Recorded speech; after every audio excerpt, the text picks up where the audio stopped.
Alors, le leadership aujourd'hui, tout le monde, enfin, on ne sait plus trop comment le caser parce que c'est très associé Ouais. au business et tout ça. On peut se dire même celles qui sont toutes seules à leur compte, dire mais j'ai pas besoin de leadership, j'ai pas d'employés, j'ai pas de. Et en fait, le leadership, Napoleon Hill, donc c'est le leadership et la prise d'initiative. C'est vraiment une des clés. Faut avoir du leadership. Avoir du leadership, ça veut dire quoi? Ça veut dire je prends la responsabilité. Je prends la responsabilité d'enrichir et de mener les choses. Je me guide moi-même. Je me, je suis mon propre guide. Je me parle à moi. D'ailleurs, Napoléon Hill dit qu'on doit discuter avec nous-mêmes. Il écrivait énormément. Moi, j'écris tous les matins. Je me parle à moi. Bon, Leïla, comment tu peux t'améliorer? Ok, ça c'est bien, ça c'est bien. C'est pas être fou que de se parler, en fait.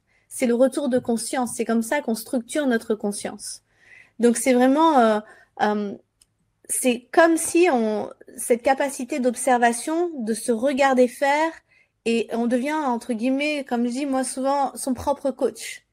Hmm. Je m'encourage. Tiens, ça super. Comment tu pourrais améliorer ça? Comment tu pourrais et sortir vraiment des mécanismes de victimisation. Napoléon Hill, il parlait pas du triangle de Karpman, mais moi j'ai rajouté ça. T'es plus ni la victime, ni le bourreau, ni la sauveuse et tu commences à te dire, OK, la situation, elle est comme ça, j'ai créé ça inconsciemment, qu'est-ce que je peux créer maintenant? Qu'est-ce que je peux faire? Comment je peux améliorer ça? Qu'est-ce que je veux? Qu'est-ce que je veux? Qu'est-ce que je peux mettre en place de nouveau?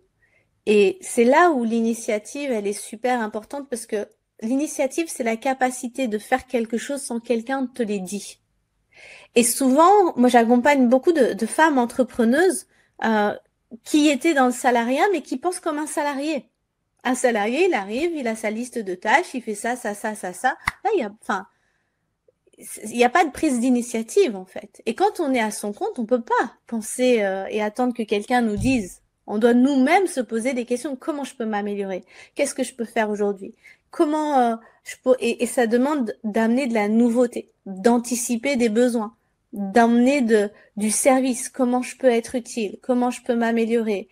Comment ça peut être encore mieux que ça? C'est à la fois, je regarde, c'est vraiment cette capacité à je regarde un problème, je suis déjà en train de le transformer juste en le regardant.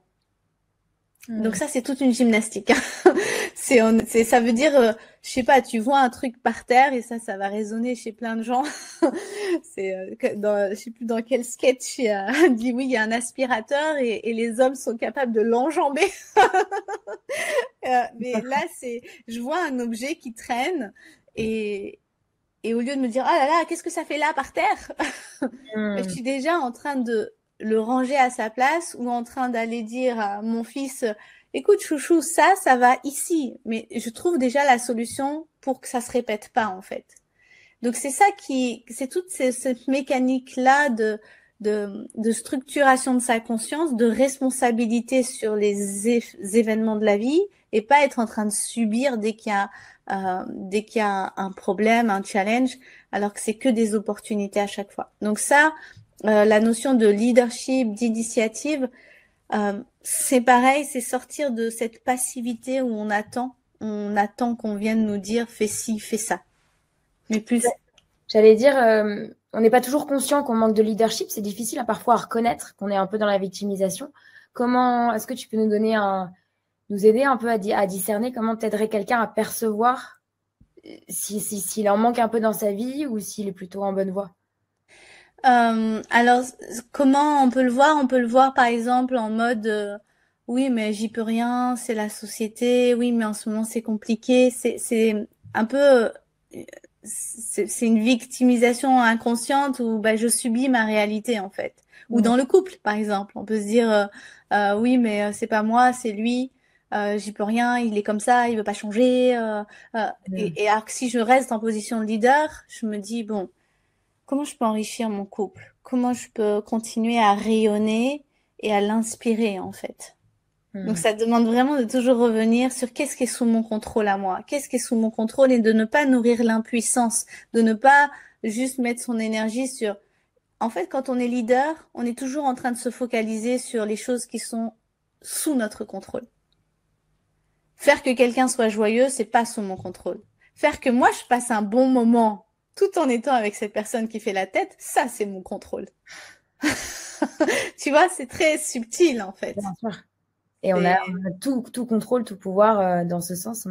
C'est ça. Et pour être une bonne leader, il faut sortir de la dépendance affective.